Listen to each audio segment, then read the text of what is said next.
Welcome everyone. The webinar will begin shortly and will be recorded. Connect with the campaign for grade level reading on social media. On Facebook, like the page Campaign for GLR, and on Twitter, follow the account @ReadingByThird.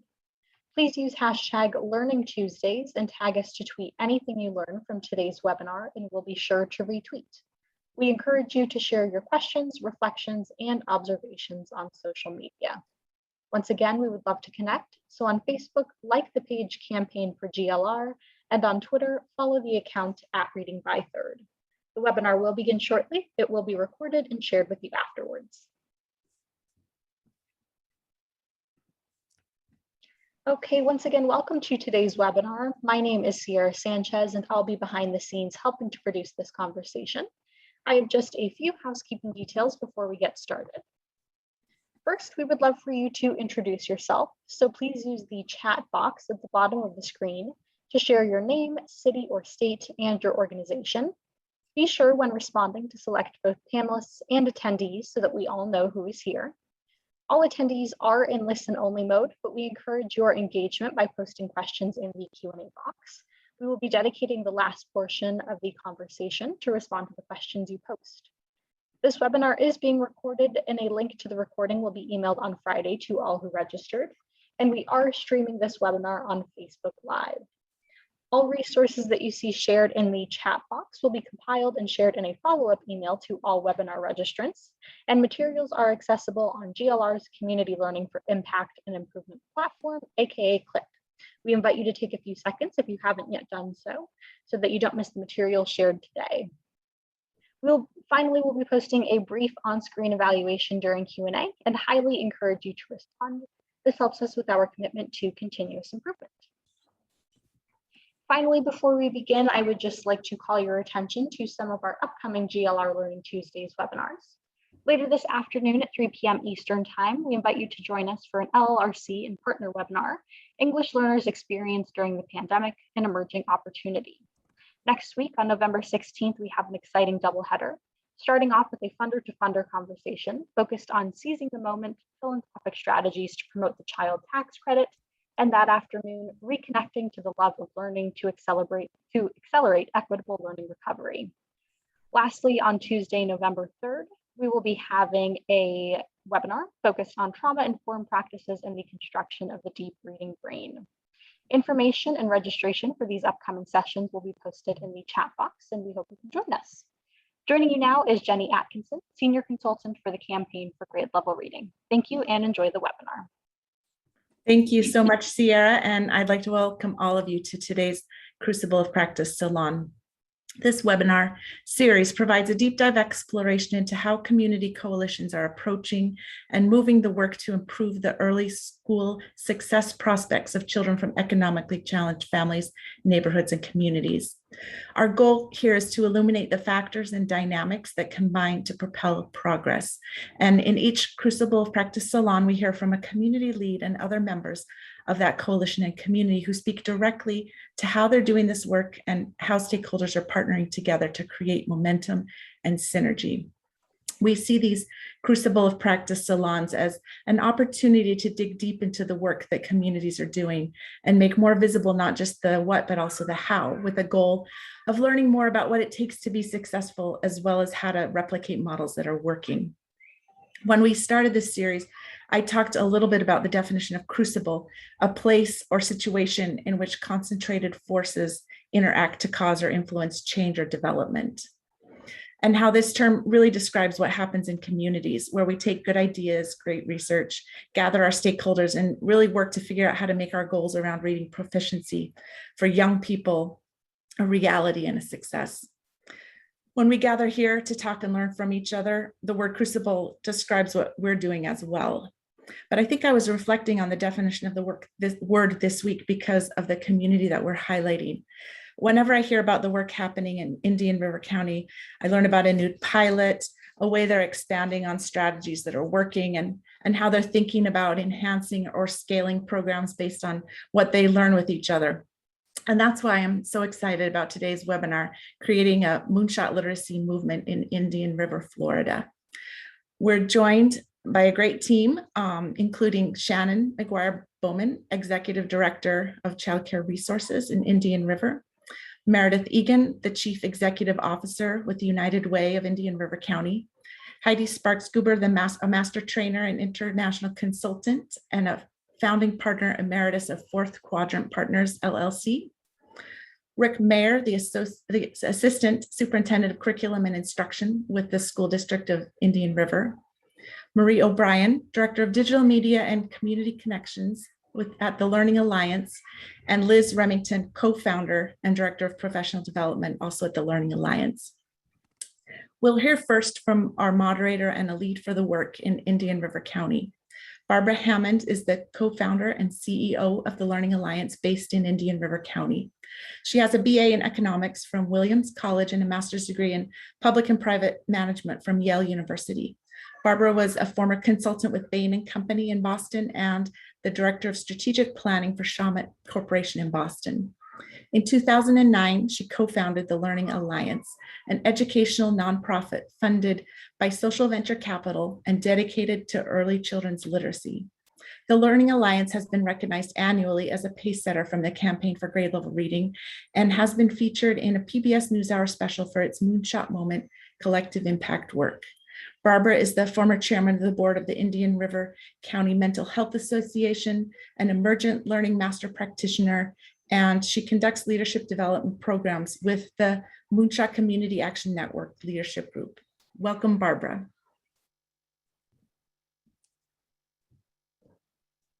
Barbara, I think you're on mute. Thanks very much, Jenny. Can you hear me? Yes, good. So we're excited to be here today. I think that this journey started very personally. I was a parent of children who were struggling in school, and the teachers were unable to help them.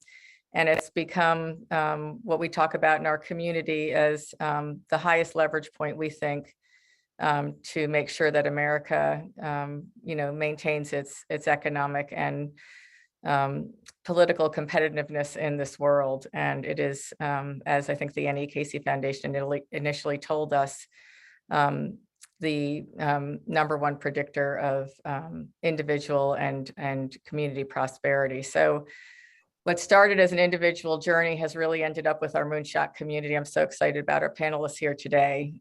We are really, the secret sauce, I think, that you'll hear today is about building a learning culture across our community and schools. And if you would flip to the next slide, it's just a quick preview. We started with understanding that schools can't do it alone. We really established an ambitious community-held transformational goal, which is our Moonshot goal, to get 90% of kids reading by third grade. And honestly, when we started that journey, we thought it was going to be easy, simple, done in 4 years. And the former president of AOL is our chairman of our board and co-founder of the Learning Alliance. And he really said it was important to establish a transformational goal in order to create transformation, that incremental goals wouldn't get us there. So we've all learned humility. Jim Collins says unbelievable grit and will and humility are the mark of transformational leaders. And I would say that is the mark of the people on this call today. So our first panelist that I'm going to talk to, Heidi Guber, and I'll introduce in a second, has really helped us create a DNA in the Learning Alliance in this community, which we really call about vision-driven learning culture. We think it's the magic sauce, and she will share inspirational thoughts on that and what she has brought to us. The second set of group I'm going to talk to, Shannon Bowman and Liz Remington, are just two wonderful examples of how we, in the last 10 years, created pilot programs which were well-designed, innovative in nature, based on brain science. They're proof points, and the issue now as we go into the next 10 years is how do we scale those, and the barriers, the funding barriers and the talent barriers, which I'm sure we're all facing across these communities. So with that, you'll hear those trends, and we'll come back to them at the end. So with that, I'd love to introduce Heidi Guber, and we don't need any slides for this, just Heidi's beautiful face. But Heidi was brought to us by a dyslexic executive who had retired in Vero Beach, Florida, and said that she was the leader of breakthrough thinking and breakthrough strategy for corporations. And when I met her, she was moving from the corporate world to social change. And since I've known her, she's devoted her life to creating social change domestically and internationally. And she is a founding partner emeritus of Fourth Quadrant Partners. And I would really love her to share how she's helped change the DNA of this community, build a learning culture, and share with what she's seen roll out here in the last 10 years. Great. Heidi, are you there? Yeah, Yes, I'm here. there we Yeah. go. Hi, Barbara. Hi, Heidi. Hi, everyone. So Barbara's asked me to share about creating that culture and also about the impact that that's made on other communities in the world that I work with. Like all others associated with the Learning Alliance from the early days of Moonshot, even before Moonshot, I feel so fortunate to have been in a front row participant and explorer in the Moonshot movement from 2010 till now. And as a founding partner of Fourth Quadrant Partners, which actually started at the same time as Moonshot, I went from corporate work to vital mission and vital community initiatives at that time. I've used the miracle of what I've seen over the last 10 years and now 11 years to work with and do research and initiatives all over the world. And I have shared the story in place throughout the US, Africa, South America, Southeast Asia with people getting started in whole community initiatives, ones that the whole community is required for. So in that research, what I found is that what we're looking for is the conditions and processes that allow communities to create solutions that are greater than the sum of the parts. So you can have all kinds of brilliant answers to the question, what does it take to have third grade literacy by third grade? But if you can't give them a nest of community understanding and the kind of acceleration that happens when a whole community is behind each of these solutions, you just don't get as much momentum as you need to take on such an important aspiration for a community. So this requires, what we have found in our research around on emergence and social change is that this requires a whole community. It requires individual agents of action throughout the community that understand how they fit into what's happening, that it's their initiative, even though other people are doing different parts of it. So that is what I began to witness it in Moonshot back in 2010 when we first started when we first got started. It's real, and I must say that Indian River County and the Moonshot community, in my experience, stand as a shining example of what that looks like when a whole community is in. And so when people are up against, the other communities I work with are up against what looks impossible, the stories that you're about to hear from the people on this call and many more stories are what moves people to have the courage to set aspirations that large. So Now- Heidi, so you brought to us language and thoughts. Leaders have certain roles in building collective and community impact, and breakdowns lead to breakthroughs. Everybody looks back after 10 years and said those were magical words. Can you talk to the training that you gave us to build a learning culture and the role of leaders? Yeah, actually, we started with several vision sessions with both the school system and with the community leaders, parallel, because they each had different ways of looking into that possibility. And what we allowed people to do was look at what it would look like when this community, what does a community look like that can actually have third grade literacy by third grade? What does it look like? What does it take? People get to create that vision together and then look back and see how did we get there rather than what do we have to do to get there? And it's amazing the kinds of pictures people can create. And even more important, what comes out is the understanding that together we can do that. It isn't, together we can do that. And so that's the first thing. But what really came out of that was something that people say about transformational leaders anyway. Jim Goodman talks about in Good to Great, that what makes a great leader is the ability to hold a vision for something that seems impossible now, and to hold a brutal truth about the current state. The ability to hold both at the same time is what allows you the energy and the flexibility and the ability to create new minimal structures along the way to achieve that. Now, when you get they say that about transformational leaders, but can you imagine, or what could we imagine at that time, what it would be like to have a community full of people who knew how to look at life that way? And the other word for that, of course, and I think this is the secret sauce of the Moonshot community of Indian River County, the secret sauce is that leads to a learning culture. Because if you can hold both of those, then your appetite for understanding what it takes at each step along the way becomes, it becomes the only thing to look at. You no longer base your feeling of hope and possibility. You don't base that on what you've succeeded at or what you failed. What you're now have an appetite for is learning your way into the issue. Now you get a whole community like that and they can do anything, as you're going to hear.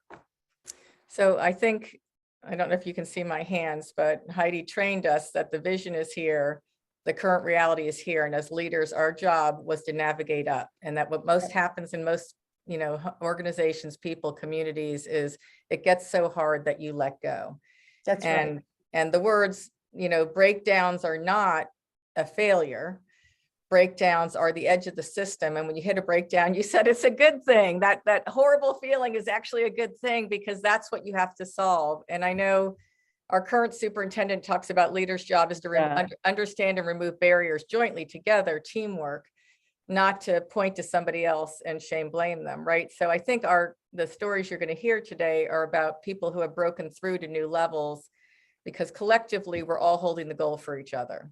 That's right. And when a community understands that we're dealing with unprecedented issues and problems that are created by a system larger than any one of us, and that the only way to discover what the edges of that system is when you run into them, when you can't do something that you really want to do for the kids of the county, you're up against a systemic issue. So what we did right at the beginning, what TLA has been doing with the community ever since, is making sure people are equipped for that kind of journey. And that's called a learning culture where what you learn is more important than any single individual issue. And I would say that we all have a mindset, and we won't be able to get into it today, but you brought tools, techniques, and processes learned from the military during guerrilla warfare in Vietnam to create commander intent back then. But there are real tools and techniques that we have trained people on to build this learning culture and to create a common language that have really enabled us to turn constraints and complications into new possibilities. So, we're forever grateful for your guidance and advice. And I would say that the next person that we want to collectively bring on to this webinar is Rick Meyer. And Rick is the Assistant Superintendent of Schools, who came on board as COVID started. But the magic of the Moonshot community, if you roll forward from 2010, a decade, was that transformational communities attract transformational leaders. And we did not go out and purposely recruit our new superintendent, David Moore, or our new assistant superintendent of schools, who's a literacy expert, Rick Meyer.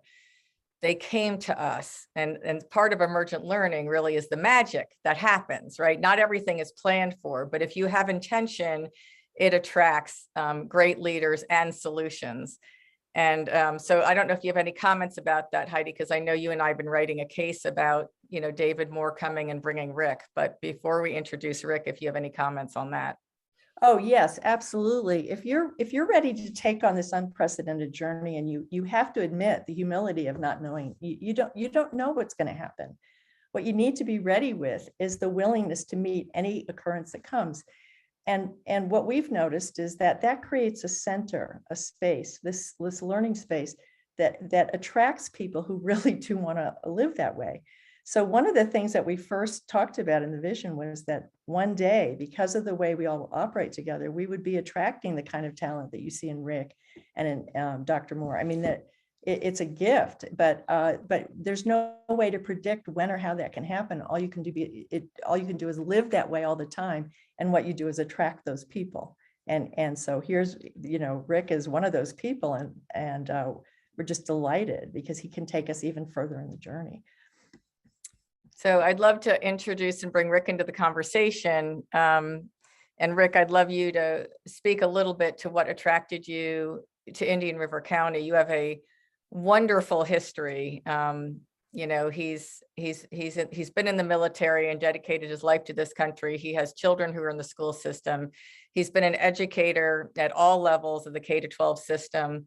The words that I remember so well is, force multiplier, that together we can do amazing things. So I'd love, Rick, you to come and talk to, first what brought you here, and then what you're trying to create. And we're so appreciative of your leadership.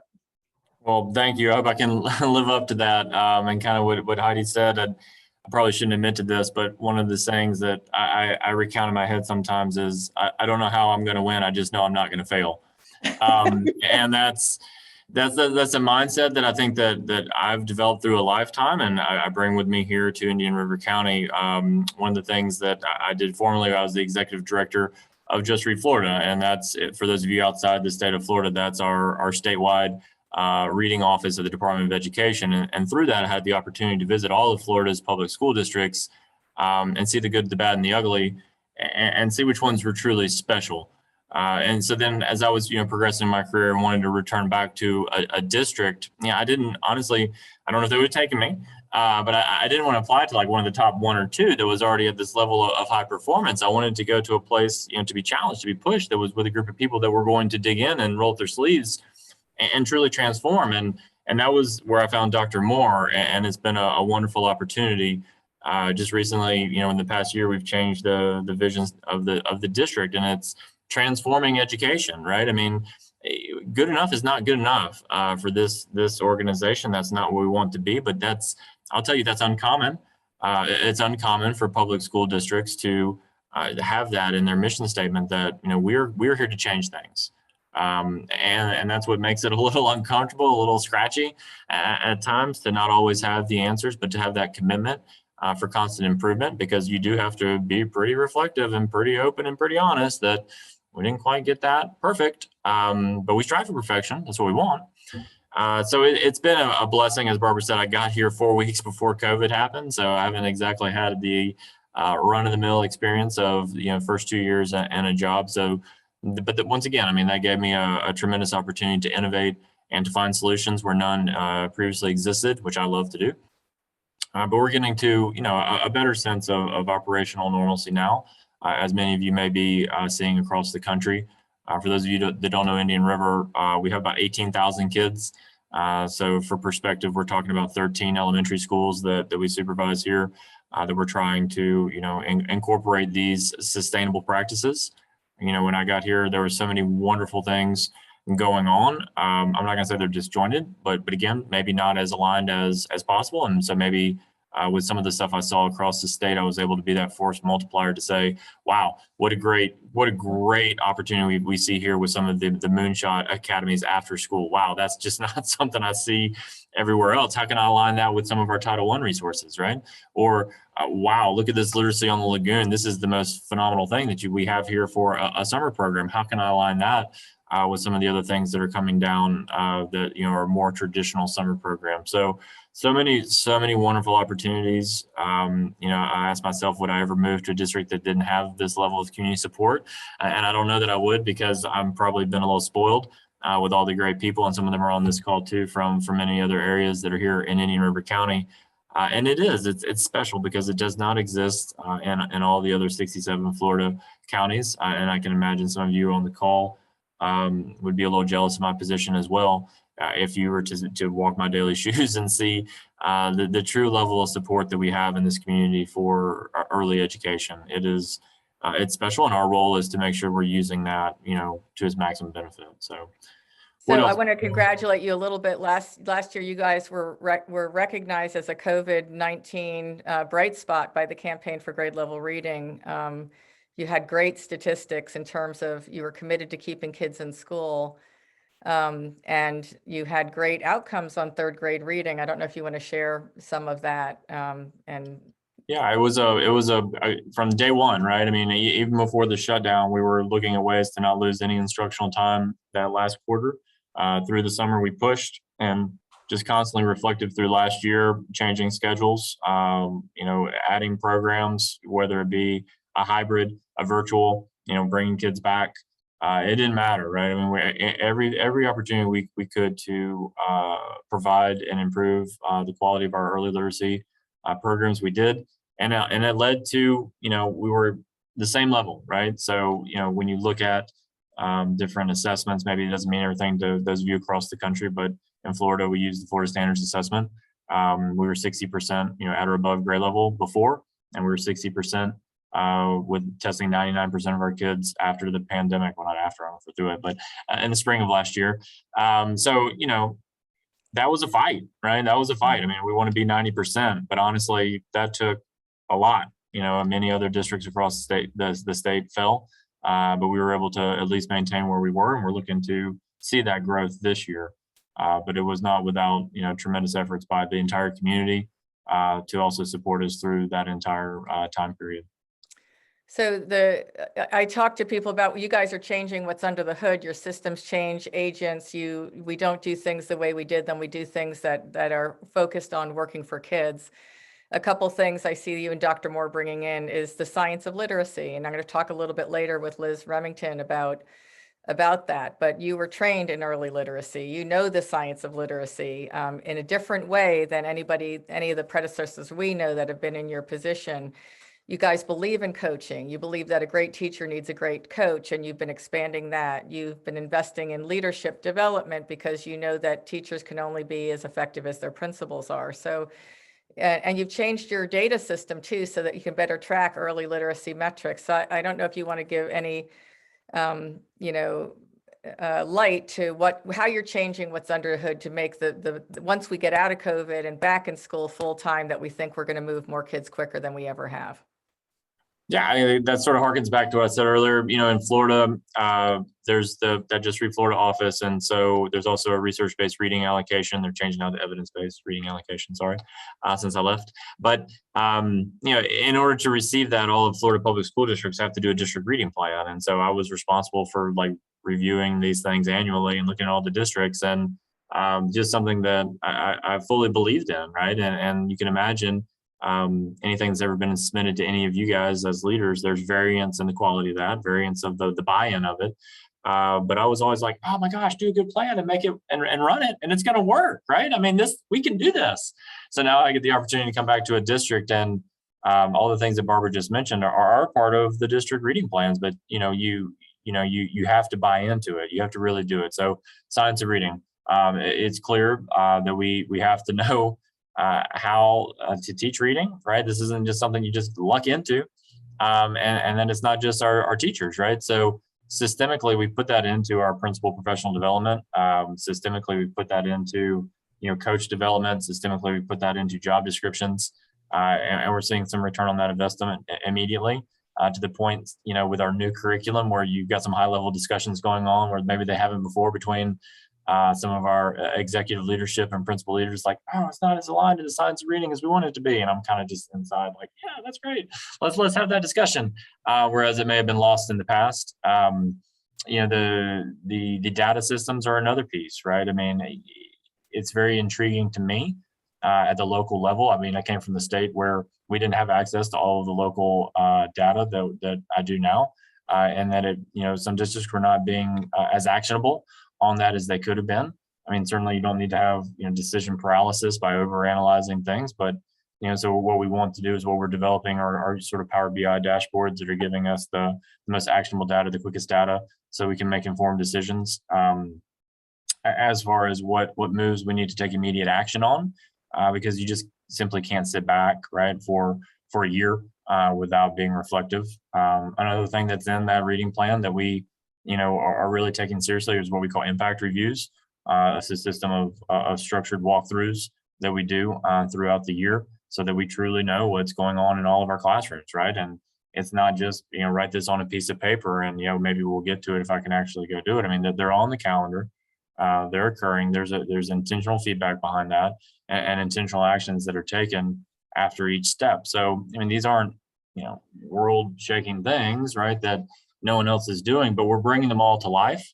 And we're connecting all those dots so that, at the appropriate space where we are truly looking to make those enhancements, right? And that's where I think sometimes in the past, if you don't have that culture of transformation, that you'd be afraid to rock that boat because it's rocking some boats, right? I mean, we can go through and we see something that needs to be changed, and there's an expectation that it gets changed from Dr. Moore, and he's all of our bosses, right? I mean, it's not think about making this change next year.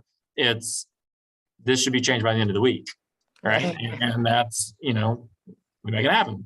But that's the culture that has that desire for improvement. I mean, that's the difference in wanting something and making it happen, right? Everyone wants to be better, but are you willing to go through that challenge of actually doing what needs to be done to make it happen? Yeah, so mindful of the time, I just want to thank you so much. I know you have to run and go back in schools and keep, making improvements.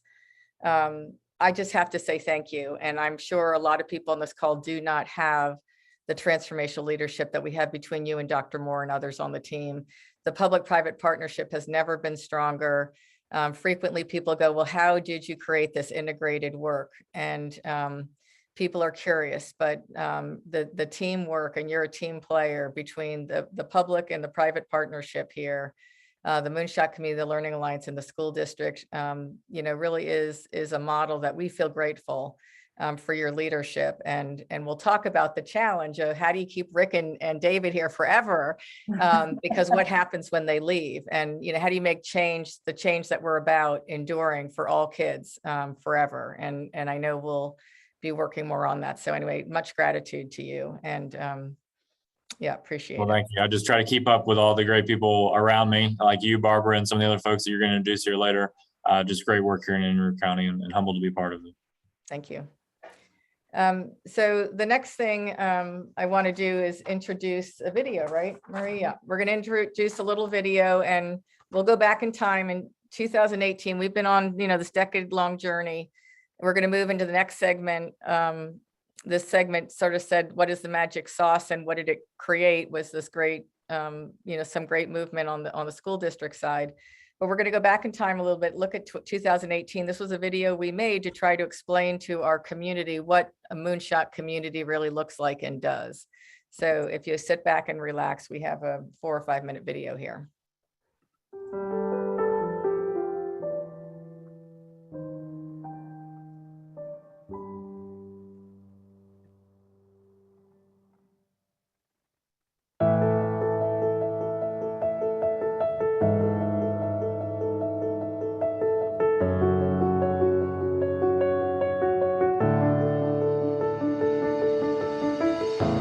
A Moonshot community is committed to making sure this is every child's reality. So what does it take to create a Moonshot community? Let's start from the beginning.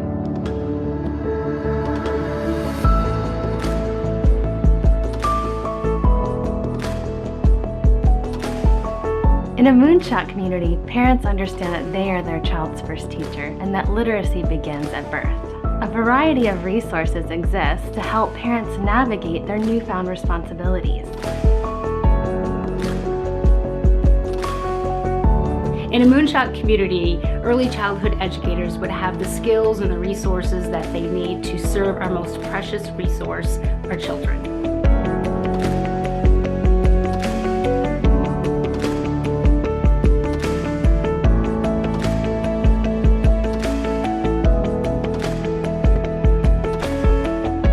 Through collaborative efforts, all children enter kindergarten on time and ready to learn.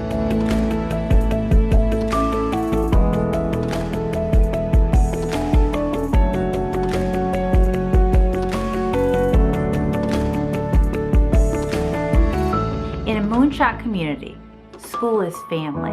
The social emotional needs of our children are supported so that they are ready to learn and thrive.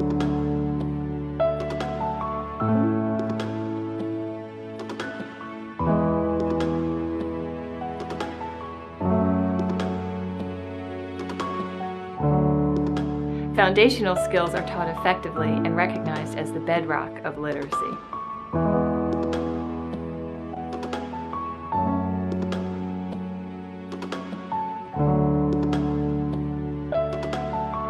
Learning is applied in meaningful and relevant ways so students are eager to learn.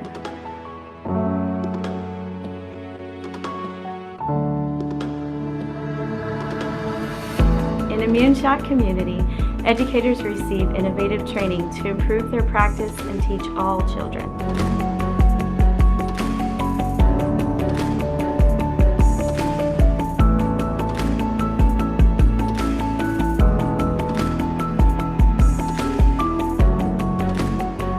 Extended learning resources are available both in school, after school, and in the summer to catch up struggling students.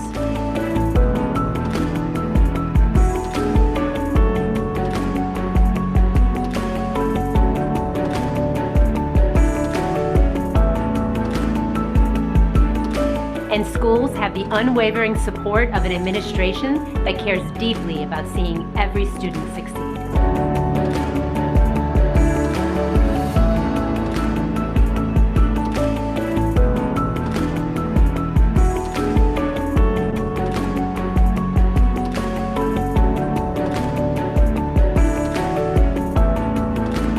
A Moonshot community understands that schools cannot do it alone, so they pitch in and they help.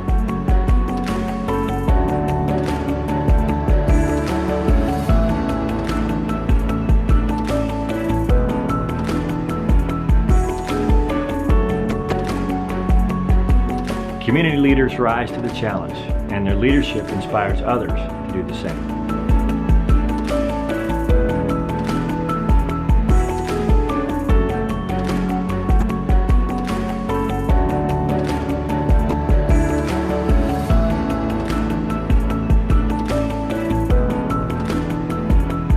Leaders have moved from isolated work in silos to collective impact, creating powerful ripples of change.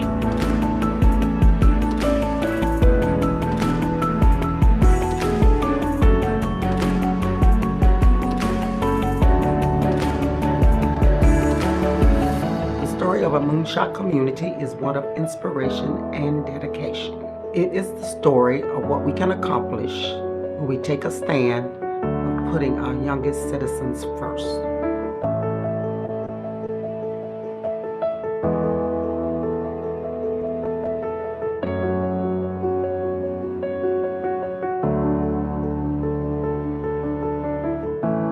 And thanks to you, our Moonshot story continues.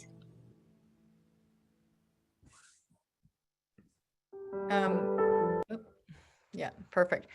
So I think, one of the things Heidi and Emergent Learning taught us is if you have a vision and people understand what it is, that's leaders' job, is describe it fully so that we know with clarity where we're moving. And then individual actors can get on the field of play and saying how they're going to contribute to get to that future.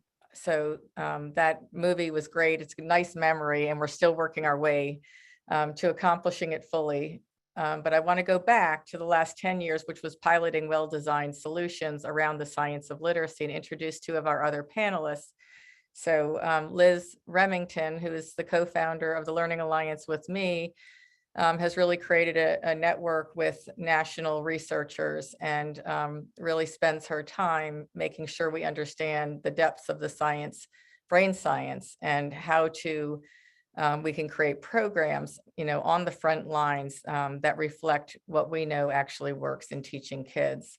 And Shannon Bowman and Liz will talk about effective programs. Shannon runs a beautiful world-class, early childhood center, birth through 5 years old, which is so impressive, and it lets our community know what great is. And they will come with me and talk about how they are bringing the science of literacy into the programming that they do. If Liz, you would join me first and talk a little bit, quickly, because we don't have a ton of time, about the key issues on the science of literacy and how you share that with your educators and our educators, and what we're trying to integrate into our frontline programming across the community. Yeah, thanks, Barbara. Well, I'm learning Liz, so we keep that. It is a process to speak to Heidi's of bringing people together and learning and growing together. So currently we are working in collaboration with the district, and we have created you heard Rick talk about how important it is for messaging and the learning, everybody to kind of have a baseline and have a baseline of knowledge and skills. So we've are in development or developing a micro-credential process that is for our coaches, our K-2 coaches, and for our interventionists, that really unpacks deeply ensures that they have the knowledge, but then what does that knowledge look like put into practice, in the school setting, given all the different challenges one might have, and then how can we support each other and learn and grow together to overcome those challenges. And Liz, I think you had a couple slides. Do you want to share them? You always talk about learning as a connection project. Yeah, so learning is truly a connection project. I think that when we think about this connections on the outside really are growing connections on the inside. This slide, Barbara, years ago when we started talking about some of this really resonated with you. Do you want to unpack it, or you want me to continue? Sure, I'll give my layman's, because I'm more the business side of this. But this slide, Becky Bailey, it drives all Shannon's work, it drives all Liz Remington's work, is really understanding that in order to get up to the learning brain, and I'm doing it simplistically, so Liz can correct me, but the green part, you really have to go through the survival brain, the brainstem, and the emotional brain, the blue brain. So you got to get through the red and the blue to get to the green. And Liz talks about getting to that state of relaxed alertness. And I'm an athlete, and I know when I'm in the zone playing, and she told me that was really that state of a relaxed alertness. And so what that's really told us, and what we share with all of our community partners, including like the hospital district a couple weeks ago, is everybody's role, right? Ensuring the health and mental well-being of our kids, and the hospital district does a lot of that, is essential for us to grow a literate brain, but it's not enough. They are part of a larger pipeline to make sure that we are, once we grow these healthy, mentally and physically healthy children, that we are growing their learning brain. And so, the Becky Bailey so nicely says the survival brain really is, am I safe? And the emotional brain is really, am I loved? Leading to a learning brain. And so all of our classroom teachers and structures are being put in place, and you'll hear it both from Liz and from Shannon about what they're doing to really make a welcoming environment in their educational classrooms so that kids are maximizing their learning. And I think our community partners are engaged in that same process as well. On the next slide, this idea, learning is a connection project, reading never just happens. We don't have a brain that reads, we build one. And there's two things that allow us to do this, neuroplasticity and neurorecycling. But let's all remember that reading is a cultural invention, and it's a relatively new one, only in the past 5,000-6,000 years. And not all speaking cultures have print representation. So how does our brain do this? How do we achieve this feat? What we're doing is wiring older systems together that are meant for other things. And we do this through neuroplasticity and neurorecycling. So neuroplasticity, literacy acquisition is a product of the brain's ability to change based on experience. We have experience dependent wiring. So good news, bad news, a reading circuit has to be created in each new reader. So everything that goes into that circuit and how that circuit is developed matters. So that is an incredible opportunity for all of us to come together and really painstakingly bolt down this circuit and make sure that it's really solid and really robust.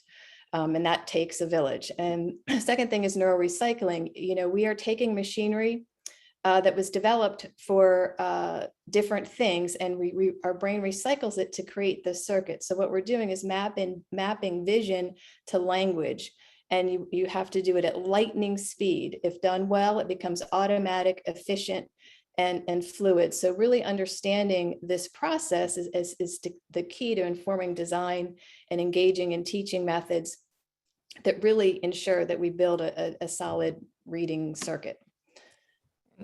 And I think, Liz, that you've been involved with hundreds of national researchers on something called the defining moment, and what really is the science of reading, so everybody has access to it. I'm not sure we have a link here, but I know you wanted to mention it for everybody on Yeah, I'll try to put a link in the chat, but There is a lot of talk about the science of reading, and sometimes when that word becomes common in the vernacular, it kind of gets co-opted or it gets used for different things. So when COVID hit, we got together with a bunch of researchers and we decided what is a simple document. We call it the defining moment document. It's called whatisthescienceofreading.org. But what is a real simple, clear document that looks at what is settled science around reading and development. And then out of that, what are the good practices that we have some sound science behind? And what do we have science behind as to what not to do? And Tracy Whedon, who's the CEO of NIHouse, starts this with a wonderful video. But at the end of it, it really is a national call to action to really join the journey, to educate ourselves, understand science, bring that science to bear in all the places in which we operate in service of our youngest citizens. So I'll dig up that link and put it in the chat. And they can read it, see it, and actually sign their names to join this journey and be Yep, informed. it's a call to action. So you can sign up and then, yep. Great. Well, and now I'd like to, I'll talk to you, Liz, a little bit more later about some of the programs that you've designed with this, but I'd like to start at the beginning and bring Shannon on for a moment. And as I said earlier, we couldn't be more proud than to have in our backyard really a model early child care system and center. And Shannon has done amazing work over the last decade here. And Shannon, I'd love you to share how you've incorporated the science of reading and conscious discipline from Becky Bailey. I know is a big part of your work, but can you share what you've built? Yeah.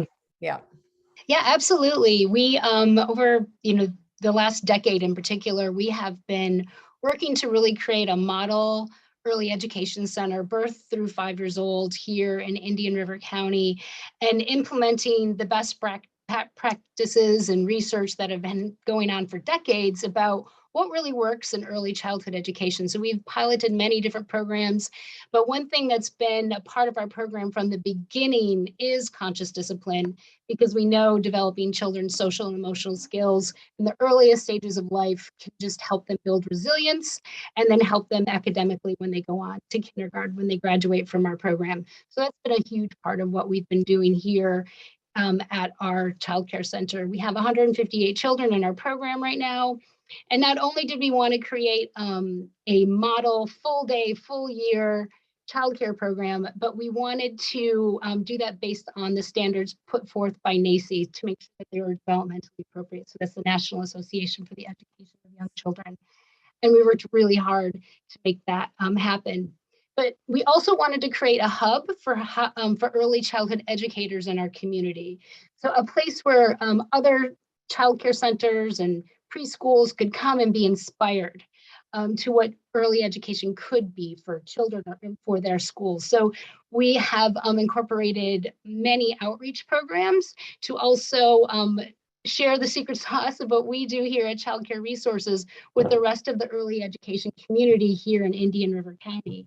And we've done that through really some robust outreach programming. We have a professional development program where we bring the very best of early childhood educators and from all over the country here to Indian River County for professional development workshops. And we have anywhere from 125 to 200 educators with us when we do that on the weekends.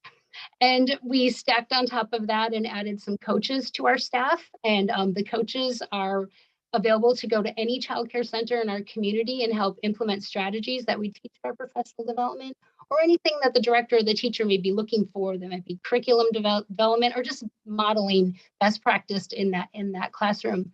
And then we've also added, stacked on top of that, a credentialing program, and it's a really unique partnership we have with Indian River State College, where we are inspiring early educators to earn their staff credential right here on our campus. So those are 4 college classes which are taught by adjuncts of Indian River State College here on our campus. And our school then is able to be a wonderful place for these classes to take place, and the students can wander through our school in the evenings and be inspired and do their work, which is wonderful.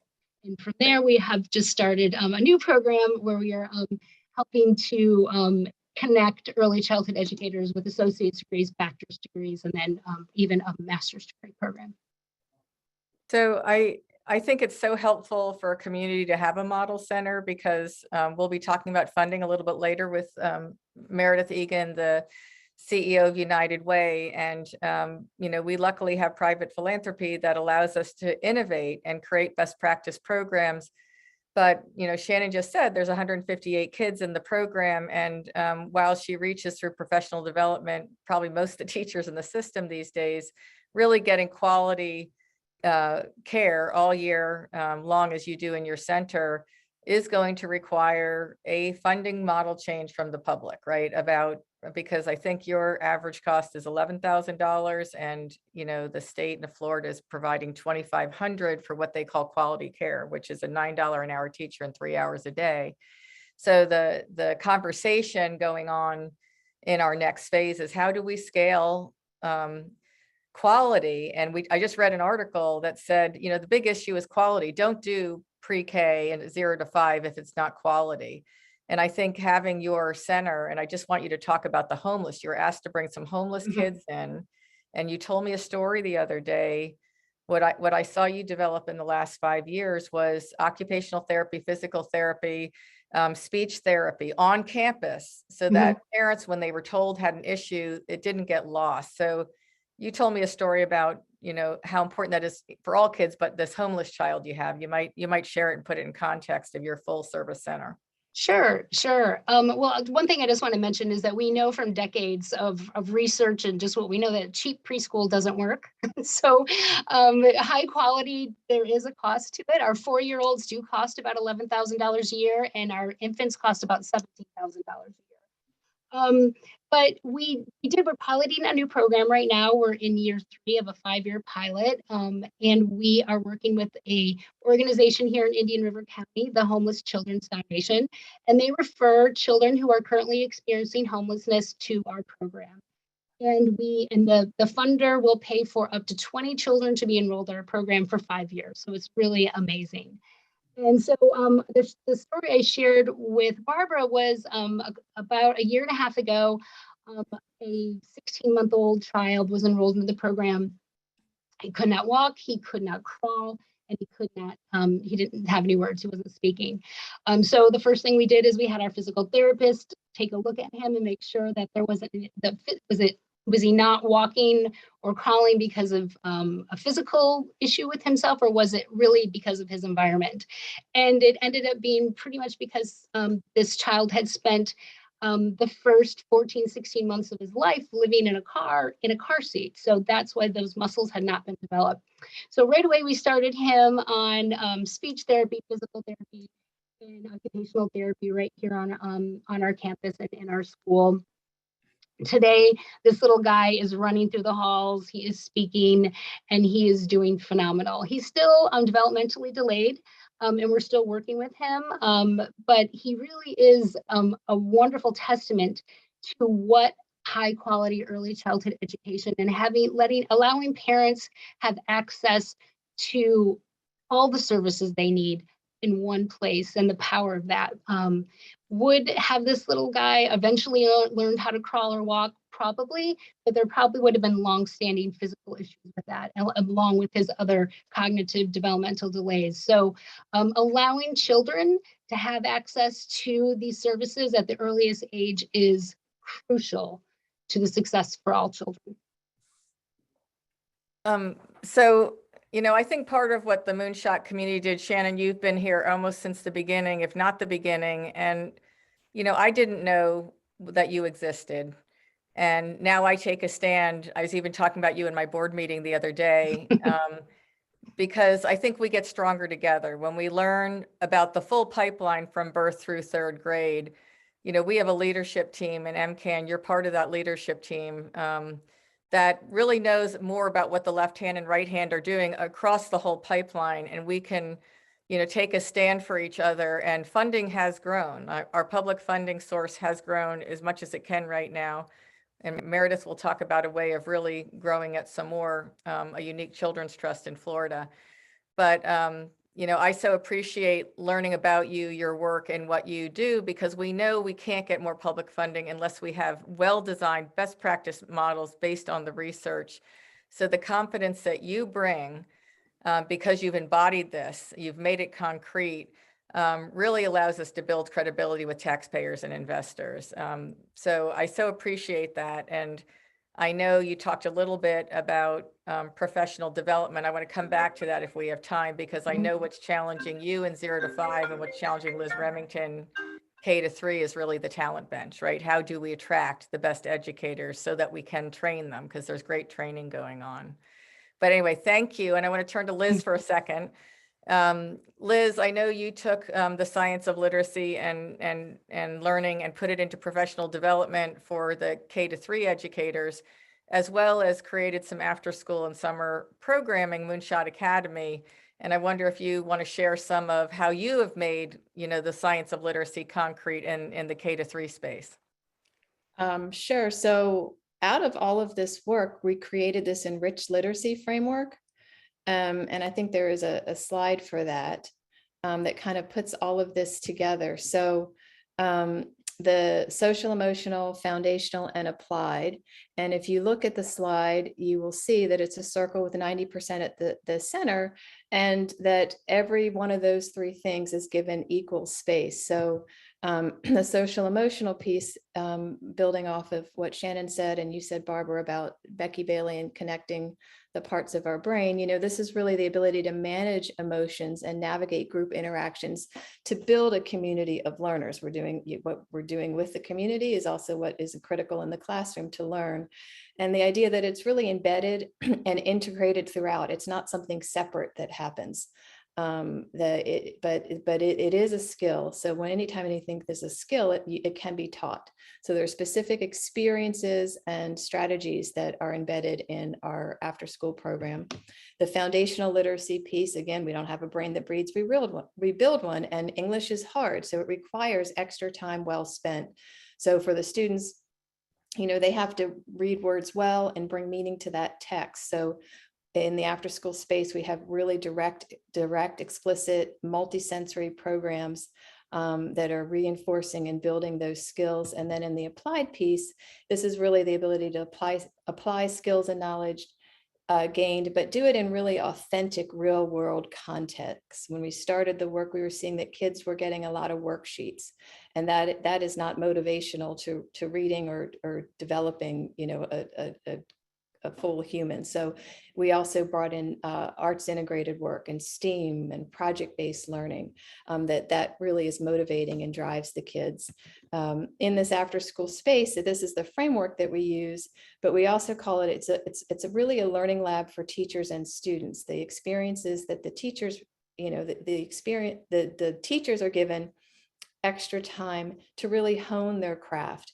In the classroom, we have a lot of high stakes testing, accountability, not a lot of time. Time is a treasure. In this space, it's an opportunity to, wow, let me learn something new. Let me try it. Let me practice. Now let me think about what from that can I take back to my classroom that's really a high leverage strategy. And then for the students, they get to be a part of a Moonshot Academy. So they're invited to come. It's not, oh, you can't read, you go over here and do this torturous thing. It's, wow, you're invited to be a part of this really special experience and be a part of this community of learners.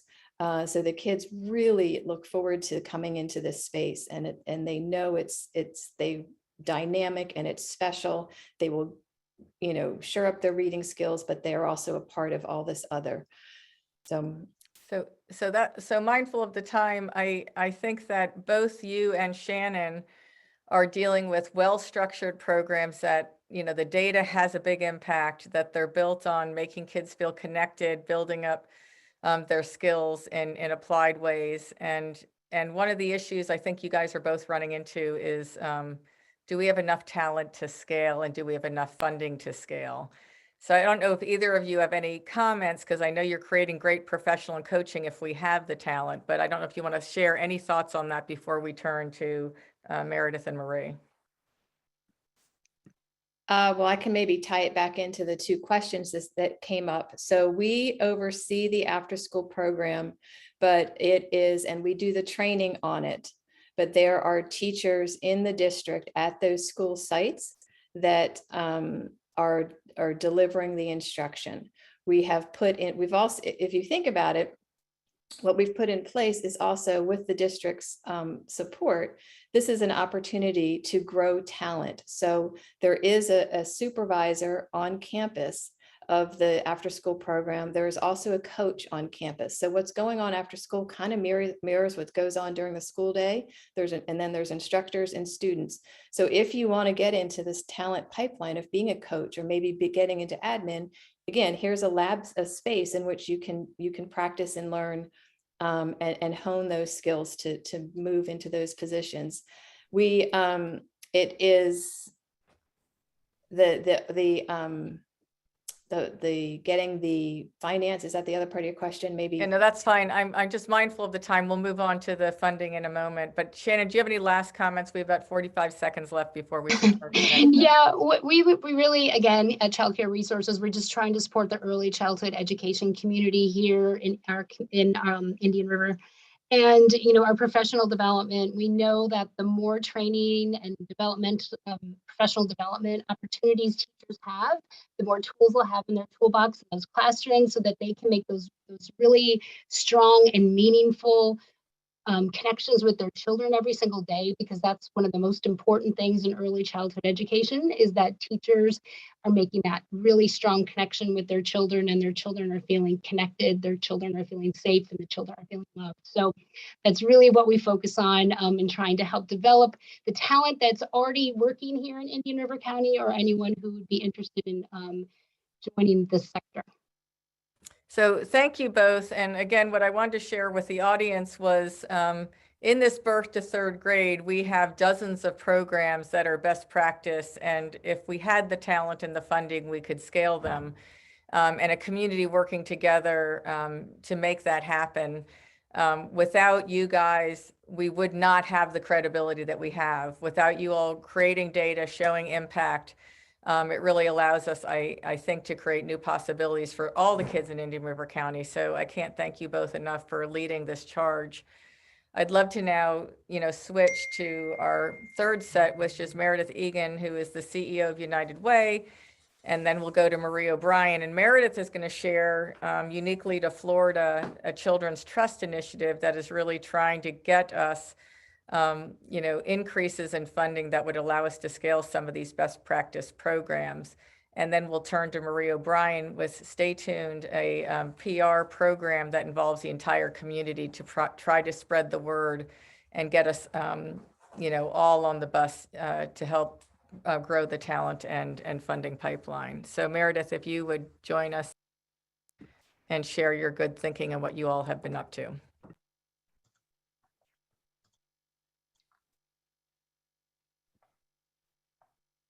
Meredith, are you muted? I'm here.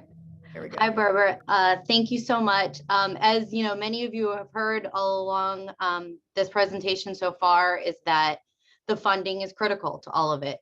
So I work with United Way, but the topic I'm going to be discussing is a community-wide effort to increase funding in our community. The Children's Trust is an initiative that's really a culmination of a multi-year community-wide effort, which deepened an understanding that investing in the well-being of our children will provide measurable returns for our community. Adequate and sustainable funding is necessary if we're going to meet those identified needs of our children and ensure a healthy and vibrant competitive future for our community. So the Children's Trust is a model which draws on the best practices from around our state, while building on our unique local history of our children's services. So the Children's Trust of Indian River County is the proposed name for the special dependent taxing district that has the sole purpose to invest in the health and well-being of children by maximizing resources and ensuring accountability. The Children's Trust will not deliver services. Instead, it will fund community providers, like many of the speakers today, who can demonstrate measurable desired outcomes through competitive review and accountability process. The substantial needs of our community's children, especially now with the negative impacts of COVID-19, dwarf the resources of the service providers working in early childhood education, detection, prevention, and wellness. 50% of the babies born in our community are born into poverty. Half of the children entering kindergarten are not prepared. About 60% are eligible for free and reduced lunch. Every year in our county, we have over 1,500 reports of child abuse and neglect, and about 65% of our youth with major depression did not receive any mental health treatment in the last year. So the seeds of the Children's Trust were planted long ago as the potential for and the barriers to scaling successful local programs came to be understood back when we kind of brought Heidi on the scene. So many impactful programs were being developed and implemented, but still far too few children were being reached. Along with the Moonshot Community Action Network, we went through an exercise to figure out what it would cost to scale our current proven practices from small to bigger and big to better. We came up with an annual number of $20 million. This does not consider any new programming or pilots. Our county funding for children through our general fund was dramatically reduced in 2008 during the recession, and then not increased again until Passionate Informed Public Advocacy campaign in 2017.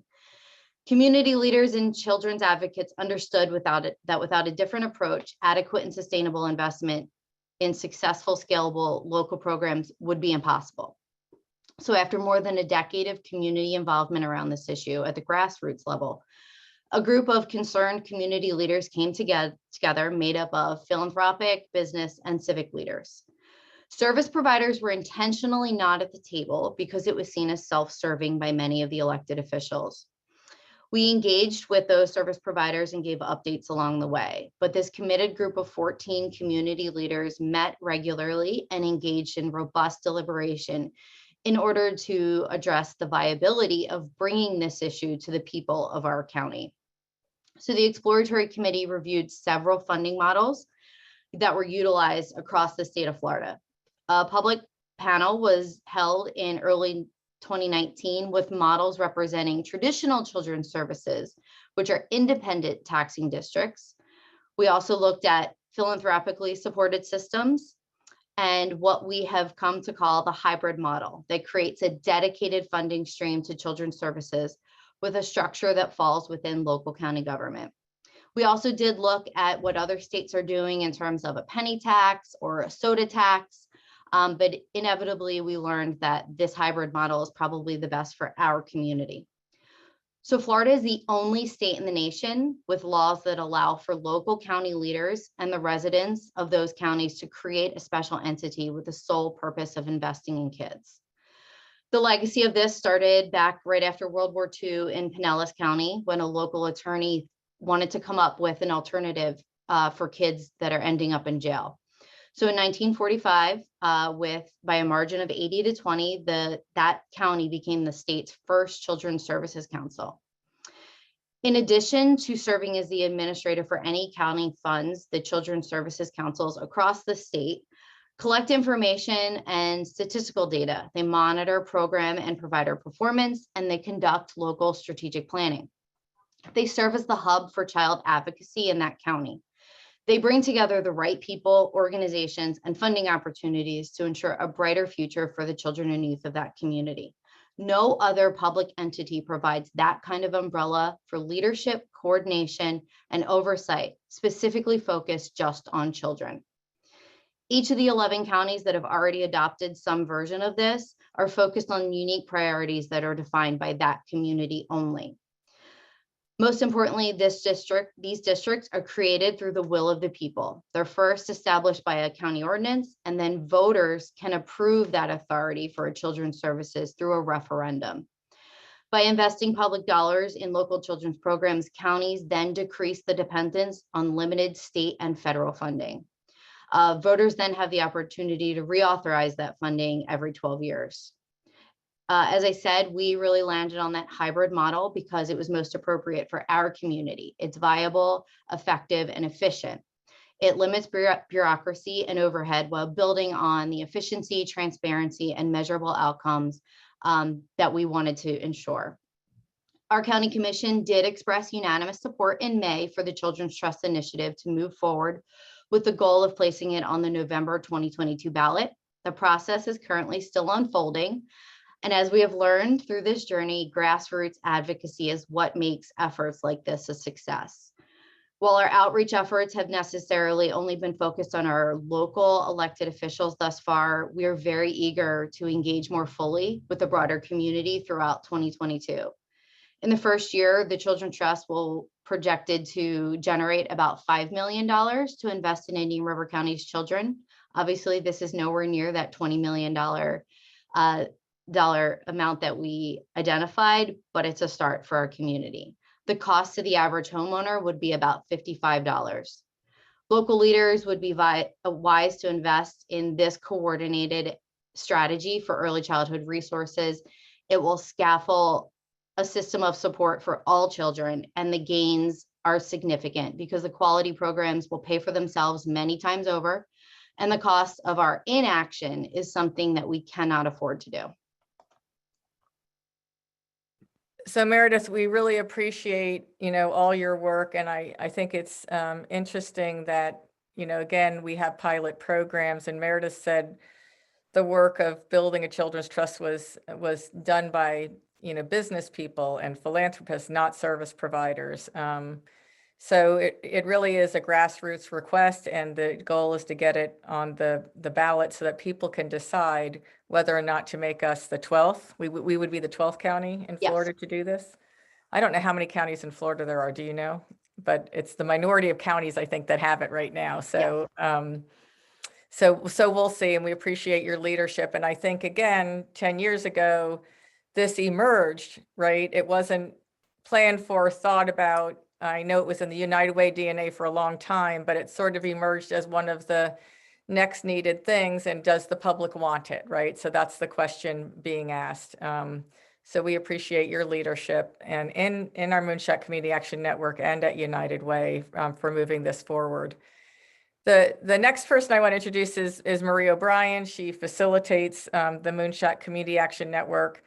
And she really is going to talk about a campaign to again further expand the awareness of the work that's been done and the progress that's been made in the last 10 years. I would say the last 10 years, just to reiterate, was about pilots and well-designed.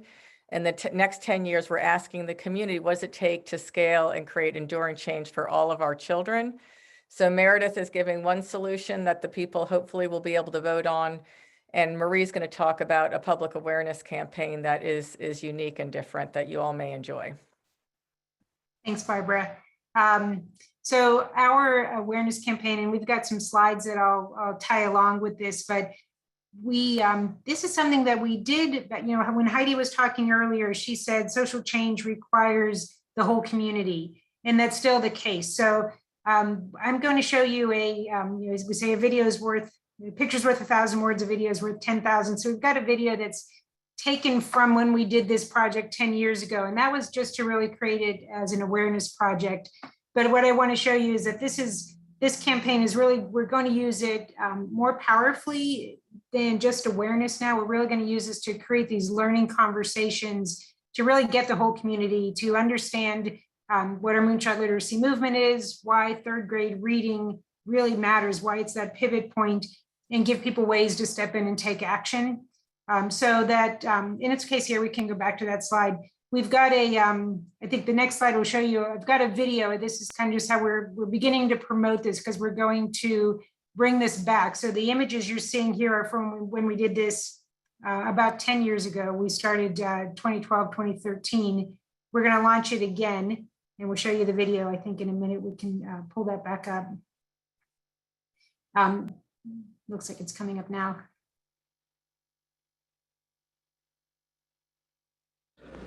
I believe that this nation should commit itself to achieving the goal before this decade is out of landing a man on the moon and returning him safely to the earth. 15 seconds. Guidance is internal. 12, 11, 10, 9. Ignition sequence start. 6, 5, 4, 3, 2, 1, 0. All engine running. We have a liftoff. Liftoff on Apollo 11. Help me read. It changes who we become. Teaching a child how to read changes who we become. It changes me as an educator because I'm setting the foundational skill for success. It changes you as a community member because we know that high literacy rates in a community bring prosperity.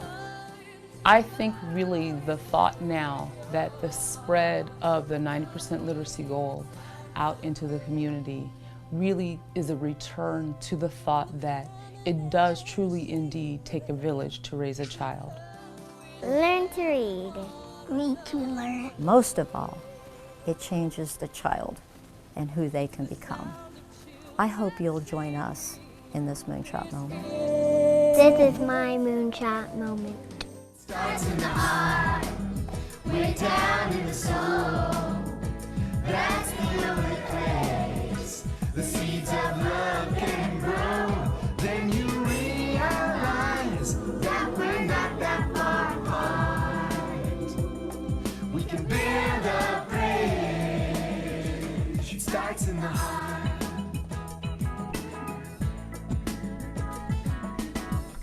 It starts in the heart, way down in the soul.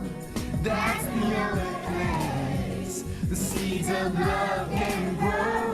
Then you realize that we're not that far apart.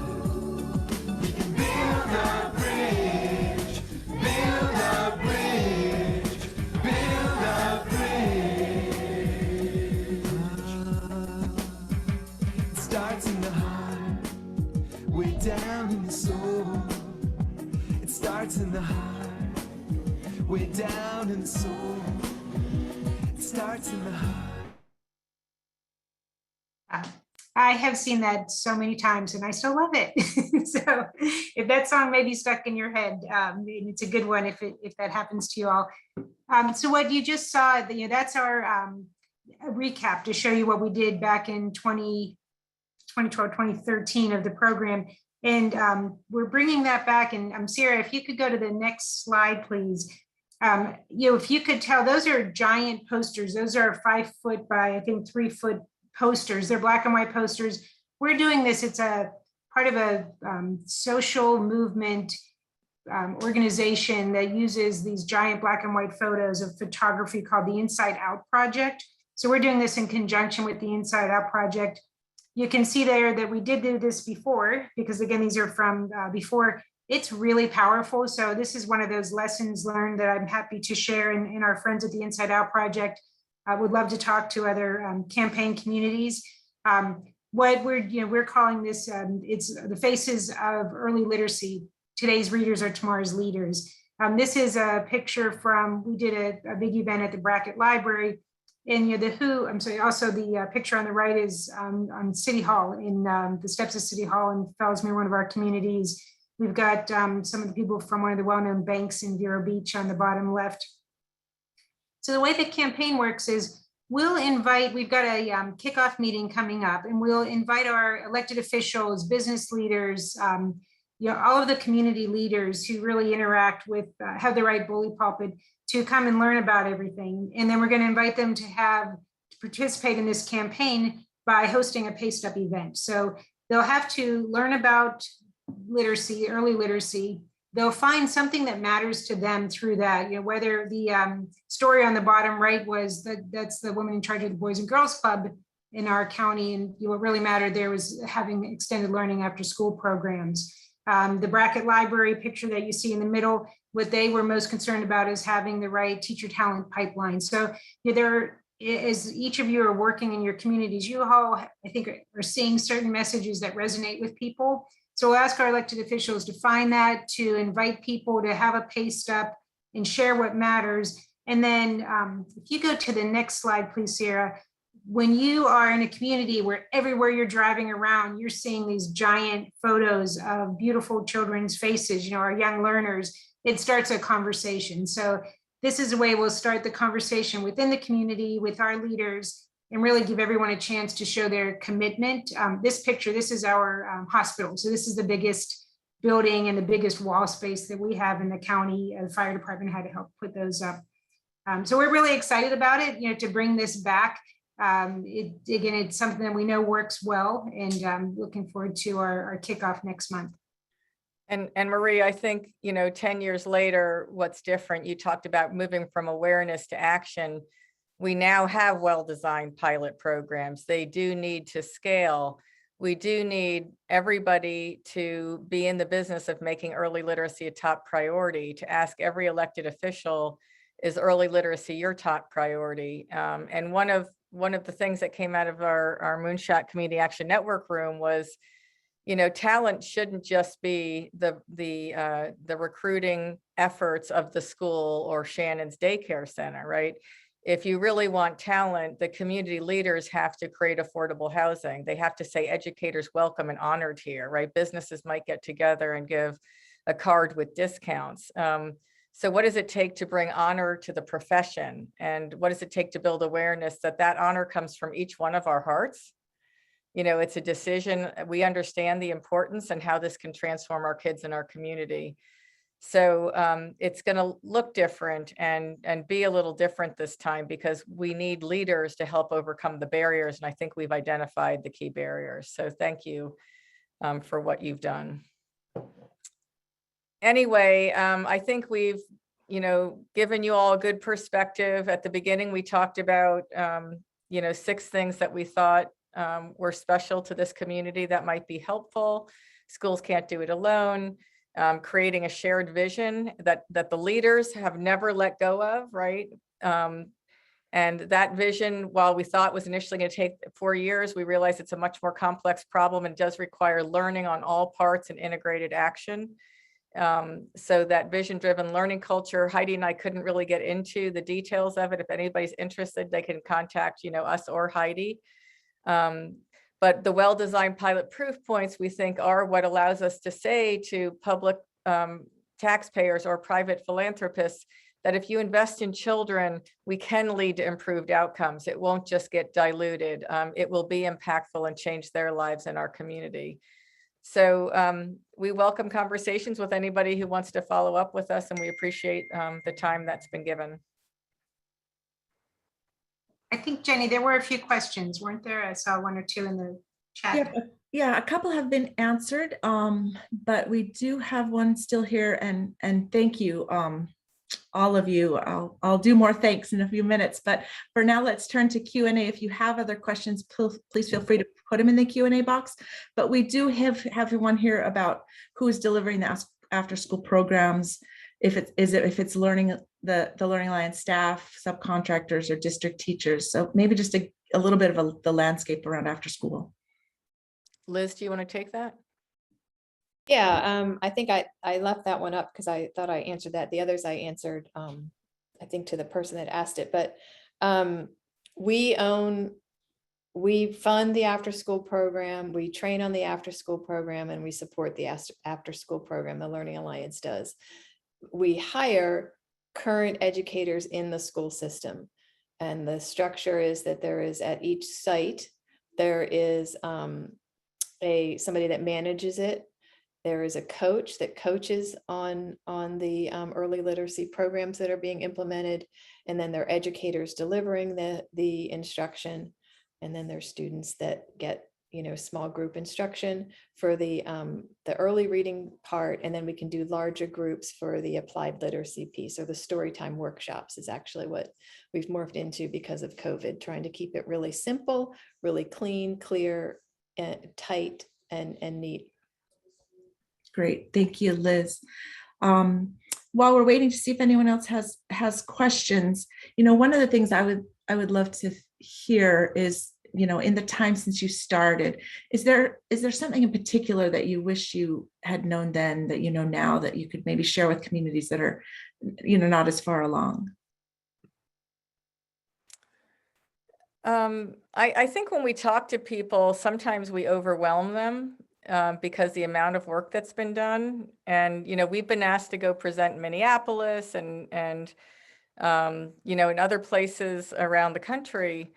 And so the most important thing is, everybody's journey is customized, and you have to feel comfortable that you start with the opportunities that are open for you.